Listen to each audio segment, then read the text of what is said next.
guru saya, Abah Aos, memaklumatkan kepada seluruh muridnya untuk memilih Pak Anies. Dan waktu itu saya tidak bertanya kenapa.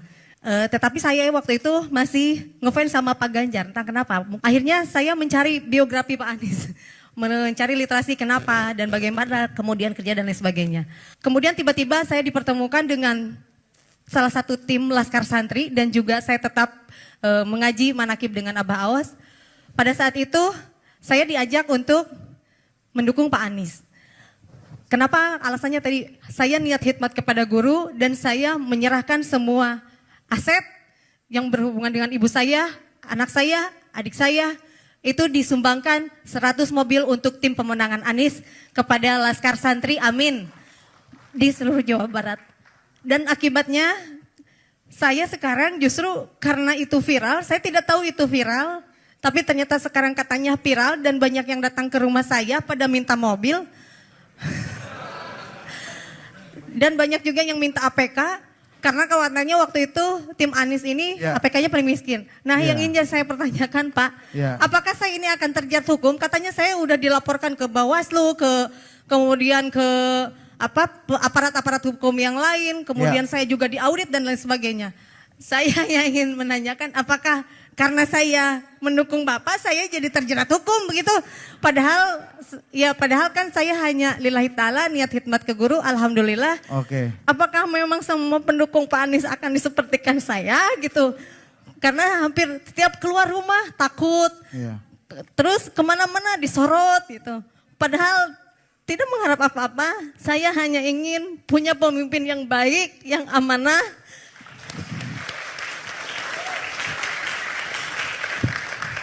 Yang juga sudah mendapatkan maklumat dari guru saya bahwa Pak Anies ini ada namanya di dalam Al-Quran. Amin itu disebutkan 14 kali dan Caimin itu adalah wakil presiden ke-14 kali. Dan mudah-mudahan itu memang menjadi doa Presiden 2024 adalah Pak Anies Rashid Baswedan. Amin.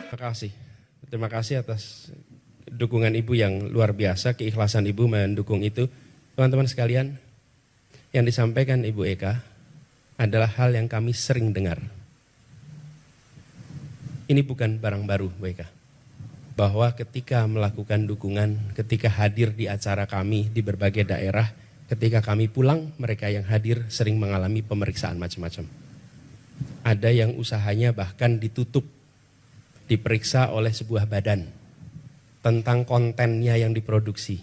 Dan produksinya, tadi pagi saya mendengar, pabriknya ditutup. Kenapa? Kita nggak tahu kenapa sebabnya. Tapi yang jelas peristiwa mereka sudah beroperasi bertahun-tahun, kemudian ikut dalam kegiatan yang melibatkan Anies dan dia ikut mendukung. Lalu sesudah itu dia mengalami pemeriksaan lengkap dan sampai akhirnya ditutup pabriknya. Ini true story saya tadi pagi rasakan. Dan setiap kami ke daerah kami menemukan peristiwa persis yang disampaikan Ibu Eka. Itulah sebabnya kenapa kami ingin memperjuangkan kebebasan berpendapat, kebebasan untuk berdemokrasi. Karena negeri ini sesungguhnya adalah negeri merdeka yang kita harus memberikan kesempatan pada siapapun untuk memiliki kesetaraan. Dan itu mulainya dari puncak. Bapak sekalian, kami melihat bahwa demokrasi itu memberikan ruang kepada perbedaan pilihan. Dan ketika ada perbedaan pilihan, negara harus mengambil sikap netral atas perbedaan pilihan itu. Kalau negara tidak mengambil sikap netral, maka kita bukan lagi demokrasi. Jadi perjuangan kami sekarang itu malah menjadi makin yakin bahwa kita berjuang untuk mengembalikan agar demokrasi yang sesungguhnya bisa hidup di negeri ini. Bukan demokrasi yang semu seperti ini. Jadi Bu, apa yang Ibu kerjakan, apa yang Ibu alami itu dialami semua. Ibu, kita berjuang sama-sama di sini dan menurut saya seluruh rakyat Indonesia seharusnya memilih kebebasan. Mau pilih nomor 1 boleh, mau pilih nomor 2 boleh, mau pilih nomor 3 boleh. Dan negara tidak boleh memberikan sanksi, tidak boleh bersikap tidak netral atas itu semua. Dan mudah-mudahan Ibu di Sumedang dengan Ibu bicara di sini, mudah-mudahan tekanan-tekanan pada Ibu itu malah justru berkurang, tidak bertambah.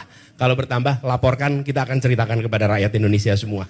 Bahwa ada orang yang menjalankan haknya, lalu kemudian diproses.